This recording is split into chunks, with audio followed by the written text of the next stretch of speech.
Andrea, how are you? I heard what happened. Alam mo, Lucille, hindi ko talaga matanggal sa isip ko yung itsura ng wedding gown ko eh. Kung sino man ang may gawa nun, sigurado ako matindi ang galit niya sa akin. Ano? Talaga? Ha? May sinasabi ka? Ang sabi ko, mabuti na lang yung gown lang ang napagdiskitan, hindi ikaw. Pero actually, natatakot na rin ako eh.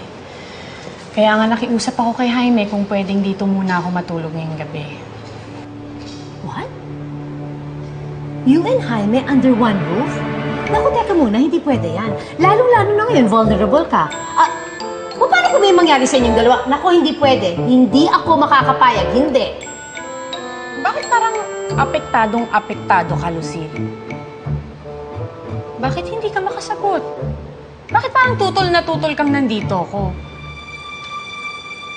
Gusto mo bang malaman kung bakit? Hindi ako papayag na may mangyari sa inyo ni Jaime. Dahil dapat, ako lang ang makinabang sa kanya. Hindi kayo pwedeng magkatuluyan because you don't deserve him. Dapat, kami ang magkatuluyan. At gagawin ko ang lahat para paghiwalayin kayo.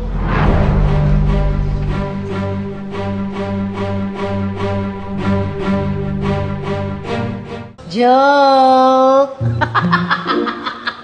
You should have seen your face! So, ang ibig mo sabihin, wala ka talagang gusto kay Jaime. At wala kang balak na agawin siya sa akin. Of course not! I just wanted to see your reaction. It was bloody epic! So, talagang wala kang ginagawa para isabotahe ang kasal namin? Andrea, sa palagay mo ba kung meron akong gusto kay Jaime, sasabihin ko sa'yo? At kung totoong sinasabotahe ko nga ang kasal mo, meron ka bang nakita sa kwarto ko? Di ba wala? Come on, Lucille. Hindi ako tanga. Naniniwala ako na totoo ang sinabi mo. Kasi magaling akong artista.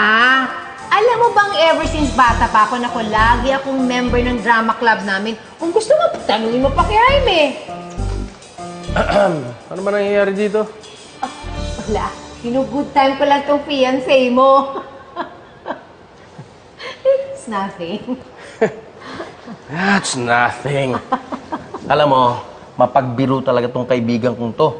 O, tamo, sabi ko na sa'yo eh. Bata pa kami, parati na akong binibiro nito. Tingnan mo na, what was it all about? Ano yung mga biro mo naman dito? Ay, nako, it's just some girl thing. Andrea, huwag kang mag-alala. Jaime and I are just very, very good friends. Di ba, Jaime? Correct. Oo. Good friends. Good friends.